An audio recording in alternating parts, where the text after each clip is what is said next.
سورۃ البقرہ کی آیت نمبر 219۔ الحمد للہ وکفی وسلام علی عبادہ الذین اصطفی، خصوصا علی سید الرسل وخاتم الانبیاء وعلى آلہ واصحابہ الاتقیاء، اما بعد فاعوذ باللہ من الشیطان الرجیم، بسم اللہ الرحمن الرحیم۔ یسألونک عن الخمر والمیسر قل فیہما اثم کبیر ومنافع للناس وَإِثْمُهُمَا أَكْبَرُ مِن نَفْعِهِمَا۔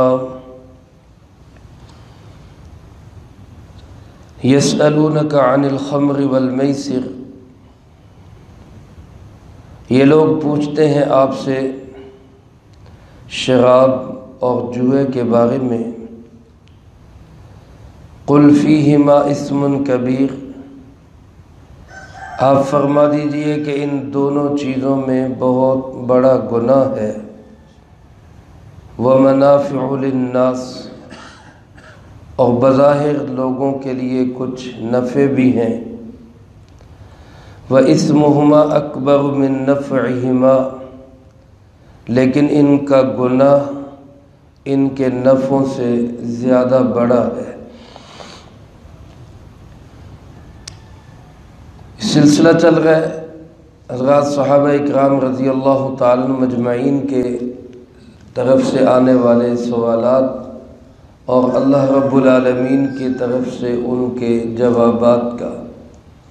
پہلے بھی عرض کر چکا ہوں، صحابہ اکرام رضی اللہ تعالیٰ مجمعین کی جماعت وہ مقدس جماعت ہے کہ جس کے دلوں میں علم کا انتہائی شوق ہوتا تھا، علم کے شدید پیاسے تھے۔ اس کے ساتھ ہی جناب محمد کریم صلی اللہ علیہ وآلہ وسلم کی کمال محبت، کمال عشق اور کمال ادب و احترام تھا۔ علم کے اتنے شوق کے باوجود اللہ کے محبوب صلی اللہ علیہ وآلہ وسلم سے بہت کم سوال کیا کرتے تھے ادب کی وجہ سے۔ چند ایک جو سوالات انہوں نے آپ صلی اللہ علیہ وسلم سے کیے، اللہ پاک نے ان کو قرآن کریم میں نقل کر کے اس کا جواب دیا۔ اسی طرح نیکی کے بڑے بڑے کام بیان ہو گئے۔ اس سلسلے میں 14 احکامات اس سے پہلے آپ حضرات سماعت فرما چکے۔ یہ گویا کہ 15واں حکم ہے شراب اور جوئے کے بیان میں۔ میرے محترم دوستو، یہ دونوں ایسی برائیاں اور خرابیاں تھیں، شراب کا پینا اور جوا کھیلنا، جو عرب کے معاشرے کے اندر اس طرح گویا عام اور شائع اور ان کے اندر پھیلی ہوئی تھی کہ جیسے کوئی چیز کسی کی گھٹی میں ڈال دی جاتی ہے۔ اس کو سمجھنے کے لیے صرف میں عرض کرتا ہوں کہ آج جس طرح ہم لوگ چائے کے عادی ہیں، شاید اس میں بھی ابھی کمی ہے، اس سے بڑھ کر وہ لوگ شراب کے عادی تھے۔ اور جس طرح آج ہم میں سے ہر شخص نیٹ کے جال میں پھنسا ہوا ہے، نیٹ کہتے ہی جال کو ہے، اور اس جال میں ہر بندہ ہی تقریباً پھنسا ہوا ہے، اسی طرح وہ لوگ عرب کے لوگ جوئے کے جال میں پھنسے ہوئے تھے۔ اور ان دونوں برائیوں کی برائی بھی ان کو نظر نہیں آتی تھی۔ شراب تو اتنی عام تھی کہ چند ایک نفوس قدسیہ اللہ پاک نے جن پہ رحمت کی وہ اس سے بچے ہوئے تھے۔ اسلام سے پہلے بھی اور اسلام کے بعد تو سب نے چھوڑ دی۔ جب یہ حکم آیا شراب کی حرمت کا تو اس کے بعد تو کسی نے بھی، بلکہ میں آگے چل کے عرض کروں گا صحابہ اکرام رضی اللہ تعالی مجمعین نے کس طرح اس حکم کی تعمیل کی، لیکن کچھ نفوس قدسیہ ایسے تھے جو اس کا شراب کی حرمت کا حکم آنے سے پہلے بھی اس کو منہ نہیں لگاتے تھے، کبھی انہوں نے اس کو استعمال نہیں کیا۔ ان میں ہمارے پیارے آقا جناب محمد کریم خاتم النبیین صلی اللہ علیہ وسلم کی بابرکت اور پر نور ذات بھی تھی، جس نے نہ کبھی زمانہ جاہلیت میں، نہ اسلام میں، نہ حرمت شراب سے پہلے نہ اس کے بعد کبھی بھی اس کی طرف دھیان بھی نہیں دیا صلی اللہ علیہ وسلم۔ اسی طرح حضرت ابوبکر صدیق رضی اللہ تعالیٰ عنہ اور اسی طرح حضرت عثمان رضی اللہ تعالیٰ عنہ، اور بھی کچھ حضرات کے نام ہیں، لیکن بڑوں میں یہ تین حضرات خاص طور پر جنہوں نے کبھی بھی اس برائی کو منہ نہیں لگایا۔ اسی طرح جوا بھی ان کے ہاں عام تھا، اور جوا تو اس قدر اللہ معاف کرے ان کے گویا کہ معاشرت کے اندر اس قدر سرایت کر چکا تھا کہ بیت اللہ کے اندر انہوں نے جو بت رکھے ہوئے تھے، ان بتوں میں ایک بت حضرت ابراہیم علیہ السلام کا اور ایک بت حضرت اسماعیل علیہ السلام کا، اور اللہ کے نبیوں کے ان دونوں بتوں کے ہاتھ میں بھی انہوں نے جوئے کے تیر پکڑائے ہوئے تھے، تیروں سے جوا کھیلتے تھے۔ ہمارے آج کل اس کی جگہ پہ پتے آ گئے، پرچیاں آ گئی، وہ تیروں پہ جوا کھیلتے تھے۔ تو وہ جوئے کے تیر اللہ کے نبیوں کے مجسموں کے ہاتھوں میں بھی پکڑا دیے، گویا یہ تاثر دیا اللہ کے نبی بھی جوا کھیلا کرتے تھے، نعوذ باللہ من ذالک۔ رسول اللہ صلی اللہ علیہ وآلہ وسلم نے جب یہ دیکھا تو آپ علیہ السلام نے فرمایا، جس کا مفہوم یوں ہے کہ اللہ کی لعنت ہو ان لوگوں پر جنہوں نے اللہ کے مقدس نبیوں اور انسانوں پہ بھی ایسی تہمتیں لگائی ہیں۔ تو اللہ کے نبیوں کو بھی گویا اس میں ملوث کرنا چاہا۔ تو اس قدر یہ برائیاں اس معاشرے کے اندر پھیلی ہوئی تھی، تو اسلام نے ایک دم سے آ کر ان کو منع نہیں کر دیا، ایک دم سے آ کے نہیں کہہ دیا کہ بس شراب حرام اور چھوڑ دو اس کو یہ ہو، بلکہ آپ حضرات غور کریں تو شراب کے متعلق 4 آیات نازل ہوئی ہیں۔ سب سے پہلی آیت علماء نے لکھا ہے سورۃ النحل میں، اللہ پاک نے اپنی نعمتوں کا ذکر کرتے ہوئے کہ اللہ پاک نے تمہیں دودھ پلایا، من بین فرث ودم لبنا خالصا سائغا للشاربین، کہ گوبر اور خون کے درمیان میں سے دودھ کی نالی گزرتی ہے، اور خالص اور صاف ستھرا بہترین دودھ اللہ پاک تمہیں نصیب کرتا ہے۔ پھر فرمایا ومن ثمرات النخیل والاعناب، پھلوں کا اللہ پاک نے ذکر کیا، اور اسی ذکر میں آگے چل کے فرمایا تتخذون منہ سکرا ورزقا حسنا، ان پھلوں سے تم نشہ بھی بناتے ہو اور اچھا رزق بھی بناتے ہو۔ سکرا ورزقا حسنا دونوں کو الگ الگ ذکر کیا، نشہ بھی بناتے ہو اور اچھا رزق بھی بناتے ہو۔ اب اسی جملے سے بہت سارے حضرات صحابہ اکرام رضی اللہ تعالیٰ مجمعین یہ سمجھ کر کہ اللہ پاک نے نشے کو رزق حسن نہیں کہا، رزق حسن الگ بیان کیا، نشہ الگ بیان کیا، تو بہت سارے نفوس قدسیہ نے یہیں پہ اس کو چھوڑ دیا کہ یہ کوئی اچھی چیز نہیں ہے۔ پھر دوسرا حکم شراب اور جوئے کے متعلق یہ آیا، جو آیات ابھی آیت کا حصہ پڑھا گیا ہے، یہ دوسرا حکم ہے اس کے متعلق، کہ یہ لوگ آپ سے سوال کرتے ہیں شراب اور جوئے کے بارے میں، آپ ان سے کہیں بظاہر اس میں دونوں میں بہت بڑا گناہ ہے، بہت بڑا گناہ ہے، لیکن بظاہر کچھ نفع بھی ہیں، لیکن ان کا گناہ ان کے نفعوں سے زیادہ بڑا ہوا ہے۔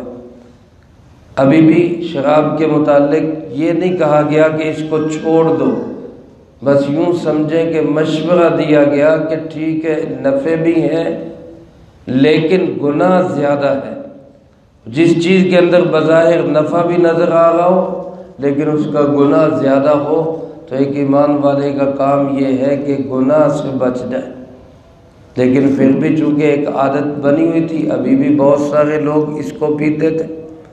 اسی اثناء میں صحابہ اکرام رضی اللہ تعالیٰ عنہ مجمعین کے ہاں ایک دعوت کا دور چلا، اور دعوت ہو اور شراب نہ ہو یہ تو اس معاشرے میں گویا کہ ایک عجیب سی بات سمجھی جاتی تھی۔ جس طرح ہمارے ہاں دعوت ہو اور پیپسی نہ ہو، ہم کہتے ہیں کہ جناب مزہ نہیں آیا، دعوت تھی لیکن یہاں بوتل تھی ہی کوئی نہیں، اور بوتل سے تو پھر بھی ہم بچ جاتے ہیں، لیکن ان کی شاید ہی کوئی دعوت کوئی مجلس وہ اس شراب سے خالی ہوتی ہو۔ اب دعوت کھائی گئی اور اس کے بعد شراب پی گئی، پھر اس کے بعد نماز مغرب کا ٹائم ہو گیا، انہی میں سے ایک صحابی کھڑے ہو کے نماز پڑھانے لگے۔ اب نماز کے دوران سورۃ کافرون یا کوئی اور سورت پڑھی اور وہ غلط پڑھی، نشے کی وجہ سے صحیح پڑھی نہیں گئی۔ بعض حضرات نے لکھا ہے کہ 2 رکعت پڑھا کے پھر وہ اٹھ کے پوچھنے لگے ہاں جی اور پڑھا دوں، نماز کے اندر اور پڑھا دوں؟ تو اس پہ قرآن کریم کی 3 آیات اس کے متعلقہ نازل ہوئیں جو سورۃ نساء میں ہے۔ یا ایھا الذین آمنوا لا تقربوا الصلاۃ وانتم سکارى، اے ایمان والو جب تم نشے کی حالت میں ہو تو پھر نماز کے قریب بھی نہ جایا کرو، نہ جایا کرو۔ اس سے بھی صحابہ اکرام رضی اللہ تعالی مجمعین کی بہت بڑی تعداد نے شراب کو چھوڑ دیا کہ جو ایسی چیز ہے جو ہمیں نماز جیسی عبادت سے روکتی ہے تو اس کو ہم کیوں منہ لگائیں۔ لیکن چونکہ ابھی بھی مطلقاً حکم نہیں آیا تھا کہ شراب حرام ہے یا شراب گناہ ہے لہذا اس کو چھوڑ دو، ایسا کوئی حکم صریح نہیں آیا تھا، اس لیے ابھی بھی پی جاتی تھی۔ چنانچہ ایک دعوت ہوئی جس میں یہ جام چلا، اس میں بڑے بڑے صحابہ موجود تھے۔ حضرت سعد بن ابی وقاص رضی اللہ تعالیٰ عنہ عشرہ مبشرہ میں سے ہیں، نبی کریم صلی اللہ علیہ وآلہ وسلم کے ماموں لگتے ہیں، یہ بھی اس دعوت میں شامل تھے۔ شراب کا دور چلا تو محفلیں جب ان کے ہاں سجتی تھی تو اپنے آباء و اجداد کے قصے کہانیاں بھی شروع کر دیتے۔ حضرت سعد بن ابی وقاص رضی اللہ تعالیٰ عنہ نے ایسے اشعار کہنے شروع کیے جس میں مہاجرین کی تو بڑی تعریف تھی، انصار کی کچھ مذمت تھی۔ اب وہ حالت ایسی تھی اس میں نہیں پتہ چل سکا، تو ایک انصاری نوجوان نے اٹھ کر ایک ہڈی اٹھائی اور ہڈی اٹھا کے ان کے سر پہ ماری، سر پھٹ گیا، زخم ہو گیا۔ یہ نبی کریم صلی اللہ علیہ وسلم کے پاس آئے شکایت لے کر کہ جی میرے ساتھ ایسا کیا۔ اب آپ معاملہ سمجھ گئے کہ سارا معاملہ جو ہے وہ تو خراب کیا ہے اس برائی کی جڑ نے۔ تو آپ صلی اللہ علیہ وسلم نے اللہ پاک سے درخواست کی اللہم بین لنا فی الخمر بیانا شافیا، او کما قال علیہ الصلاۃ والسلام۔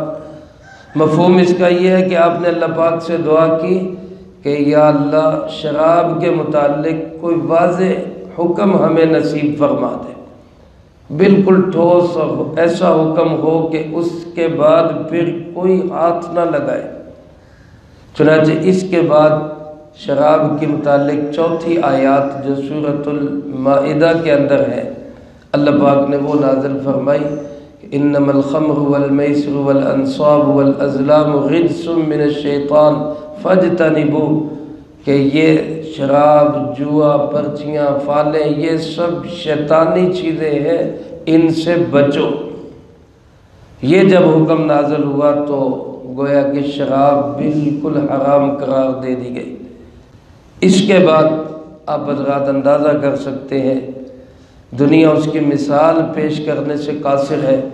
صحابہ اکرام رضی اللہ تعالیٰ عنہ مجمعین نے اس محبوب ترین چیز کو اس طرح چھوڑا کہ اگر کسی کے جگ میں تھی اس نے جگ سے گرا دی، کسی نے جگ سے گلاس میں ڈال لی تھی، ہونٹوں کے قریب تک لے گیا تھا، اس نے وہ بھی گرا دیا۔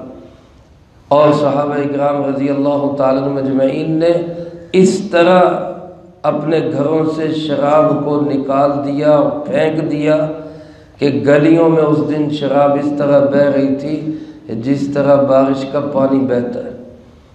حالانکہ شراب ان کے پاس بڑی بڑی قیمتی شرابیں ہوتی تھی، لیکن کسی نے اس بات کا خیال نہیں کیا کہ اس کے متعلق کیا ہے، بس ٹھیک ہے اللہ کا حکم آ گیا چھوڑ دی۔ اب میں اور آپ ذرا سوچیں، ہمیں اگر آج یہ کہا جائے، ایک حکم آ جائے کہ جناب چائے چھوڑ دو، تو ہم میں سے کتنے ہیں جو چھوڑ دیں گے؟ حرام نہیں ہے، اللہ معاف کرے، میں یہ نہیں کہہ رہا حرام ہے، لیکن اگر ایک مثال اور سمجھانے کے لیے کہ اس سے بھی زیادہ جن کو شراب محبوب تھی اور ان کی عادت بن چکی تھی، آپ جانتے ہیں نشے کو چھوڑنا کتنا مشکل کام ہے، کتنی اذیت ہے، لیکن مجال ہے کسی ایک صحابی نے بال برابر بھی اس کے بارے میں سوچا بھی ہو، پھر اور سب نے اپنے اپنے گھروں سے نکال کر مشکیزیں پھاڑ دیے۔ اللہ کے محبوب نے آرڈر دیا فلاں جگہ پہ جمع کیے جائے، سب مشکیزیں مٹکے ایک میدان میں جمع کیے گئے۔ سرکار دو عالم صلی اللہ علیہ وسلم نے خود اپنے ہاتھوں سے اور بعض صحابہ اکرام کے ذریعے ان مشکیزوں کو پھاڑ دیا، مٹکوں کو توڑ دیا۔ علماء نے لکھا ہے اس اثناء میں ایک صحابی جو شام کی طرف گئے ہوئے تھے اور تجارت کرتے تھے شراب کی، صرف وہ بہت بڑا سرمایہ لگا کر وہاں سے ایک بڑی کھیپ شراب کی، اچھی شراب کی لے کے آ رہے تھے، جس میں ان کو یقین تھا کہ مجھے اس میں اس زمانے کے لحاظ سے بہت بڑا نفع ہوگا۔ وہ مدینہ منورہ کے قریب ابھی پہنچے ہیں تو ان کے کانوں میں یہ آواز پڑی کہ شراب حرام کر دی گئی۔ انہوں نے مدینہ منورہ سے باہر ہی ایک پہاڑ پہ ساری اکٹھی کر دی اور سرکار دو عالم صلی اللہ علیہ وسلم سے آ کے پوچھا کہ اس کے متعلق آپ کیا ارشاد فرماتے ہیں؟ آپ نے فرمایا جس چیز کا کھانا پینا حرام ہے اس کی خرید و فروخت بھی حرام ہے۔ مفہوم اس کا یوں ہے، اس کی خرید و فروخت بھی حرام ہے۔ اب ساری زندگی کی جمع پونجی اور اس پہ ملنے والا ایک کہہ لیں کہ بہت بڑا نفع، وہ بھی صحابی کی راہ پاؤں کے راستے کی رکاوٹ نہیں بن سکا، اس کے پاؤں کی زنجیر نہیں بن سکا۔ انہوں نے جا کر ساری انہی پہاڑوں کے اوپر ہی انڈیل دی، ایک قطرہ بھی اس میں سے مدینہ منورہ میں لے کر داخل ہونا گوارا نہیں کیا۔ یہ حضرات صحابہ اکرام رضی اللہ تعالیٰ مجمعین کی اطاعت اور فرما برداری تھی۔ آج دنیا بڑے بڑے وسائل موجود ہیں، اخبارات موجود ہیں، میڈیا موجود ہے، قانون بنتے ہیں، ترغیب دی جاتی ہے، سمجھایا جاتا ہے، لیکن لوگ چھوڑنے کی بجائے اور زیادہ اس میں مبتلا ہوتے ہیں۔ یہ جناب محمد کریم صلی اللہ علیہ وسلم کی مقدس جماعت حضرات صحابہ اکرام رضی اللہ تعالیٰ مجمعین کی تعمیل ارشاد میں تن من دھن فدا کرنے کی ایک عام سی مثال ہے کہ بڑی سے بڑی چیز بھی ان کو اللہ اس کے رسول صلی اللہ علیہ وسلم کی اطاعت سے روک نہیں سکتی تھی۔ میرے عزیز دوستو، اس معاشرے سے یکسر اس کو ختم کر دیا گیا۔ آپ صلی اللہ علیہ وسلم نے شراب کے متعلق فرمایا کہ اس کو پھلوں سے کشید کرنے والا، شراب کے لیے پھلوں کا جوس نکالنے والا، اور پھر اس سے شراب بنانے والا، اور پھر اس شراب کو لاد کر منڈیوں میں لانے والا، پھر اس کو خریدنے والا، اس کو بیچنے والا، اس میں دلالی کرنے والا، اور اس کو لے جا کر پینے والا، پلانے والا، ڈال کے دینے والا، اللہ کے محبوب صلی اللہ علیہ وسلم فرماتے ہیں ان سب پر لعنت ہے، ایسی ملعون چیز ہے۔ اس کو ام الخبائث فرمایا، اس کو گناہوں کی ماں اور جڑ فرمایا۔ یہ شراب ایسی چیز ہے کہ جو انسان کے دین اور دنیا دونوں کو بگاڑ کے رکھ دیتے۔ تو اللہ پاک فرماتے بظاہر اس میں تمہیں نظر آتا ہے کہ کچھ فائدہ بھی ہے۔ لوگ آج بھی کہتے ہیں جناب اس کو پی کر ذرا طاقت آ جاتی ہے، جو ہے چہرہ جو ہے اس میں رونق آ جاتی ہے، اور ذہن جو ہے وہ فریش ہو جاتا ہے، ذہانت بڑھتی ہے۔ ایسے حالانکہ آج کے ماہرین بھی بتاتے ہیں کہ جو شراب کا عادی ہوتا ہے اس کا دل اور جگر سب خراب ہو جاتا ہے۔ جو شراب کا عادی ہوتا ہے اس کے گلے کی نالی تک خراب ہو کر اس کی آواز بھی خراب ہو جاتی ہے، اس کے چہرے کی حیت بھی بدل جاتی ہے، چہرہ بھی اس کا عجیب سا ہو جاتا ہے۔ آج کے یہ ماہرین کی جو ہے تحقیق اور رپورٹ ہے۔ تو اللہ پاک اس ام الخبائث اور برائیوں کی جڑ اور ماں سے اللہ ہم سب کی حفاظت فرمائے۔ اور اگر خدا نہ خواستہ کوئی ملوث ہو چکا یا ہوتا رہا تو اب بھی توبہ کر لے، توبہ کا دروازہ کھلا ہے، جب تک سانس چل رہی اللہ سے معافی مانگ لے، اللہ پاک بہت بڑا معاف کرنے والا ہے۔ اسی طرح جوئے کے وہ لوگ بہت ہی نفع کی چیز سمجھتے تھے، جوا کھیلتے اور غریبوں پہ خرچ کرتے اور کہتے یہ تو بڑے نفع کی چیز ہے۔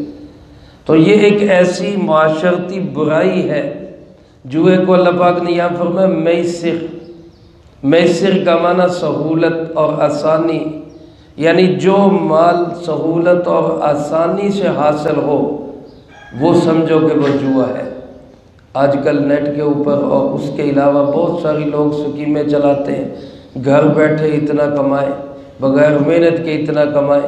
اسلام اس کمائی کو زیادہ جو ہے اپریشیٹ کرتا ہے، اس کو پسند کرتا ہے جو کمائی انسان کی محنت کی کمائی، ہاتھ کی کمائی۔ یہ گھر بیٹھے جناب بٹن دبائے، ادھر سے رقم ادھر کی، ادھر سے ادھر کی، اور اس میں جو ہے لاکھوں ڈالر کما لیے اور کروڑوں جو ہے روپیہ کما لیا۔ اسلام کے ہاں یہ ساری سکیمیں ناجائز، بالکل غلط ہے۔ بظاہر نفع نظر آئے گا لیکن اللہ پاک فرماتے ہیں اسمہما اکبر من نفعہما، ان کا گناہ ان کے نفع سے بہت بڑا ہے، بہت بڑا ہے۔ تو لہذا عقل مند انسان ایسی چیز جو نفع والی بھی ہو لیکن گناہ والی بھی ہو، عقل مند انسان اس کو نہیں لیتا، نہ اس کو استعمال کرتا ہے۔ اب اگر کوئی شخص کہے کہ جناب افیم کھا لو، افیم کے کھانے کے اندر بڑی جو ہے فائدے ہیں، اس میں بڑے جو ہے جسمانی طاقت ہے اور نفع ہیں، لیکن دوسری طرف ہمیں پتہ ہے کہ اس کے کھانے کے اندر نشہ بھی ہے اور انسان کی عقل ماری جاتی ہے، تو عقل مند انسان تو اسی چیز کو سامنے رکھے گا کہ نہیں یہ میرے لیے اچھی چیز نہیں ہے۔ تو اللہ پاک فرماتے ہیں سیانے بنو اور گناہ کے کام چھوڑ دو، جس چیز کا گناہ زیادہ ہو اس میں چند نفع بھی ہو تب بھی اس کو چھوڑ دینا چاہیے۔ تو میرے عزیز دوستو، ایسی برائیوں سے، ایسی تمام معاشرے کے اندر پھیلی ہوئی قباحتوں سے ہمیں خود بھی بچنا چاہیے، دوسروں کو بھی بچانا چاہیے۔ چھوٹے چھوٹے بچوں کے لیے دکاندار لاٹریاں لے آتے ہیں، یہ گویا بچپن سے ہی ان کو جوا سکھایا جا رہا ہے۔ لاٹری نکالو، انعام لو، جوا کھیلو۔ جوئے میں یہی ہے، کسی کو ملتا ہے کسی کو نہیں ملتا، یہی چیز جوا ہے۔ تو لہٰذا ایسی دکاندار بھی ایسی چیزوں سے اپنے آپ کو بچائیں، ہم بھی اپنے بچوں کو، اپنی نسلوں کو ایسی چیزوں سے بچائیں، خود بھی بچیں۔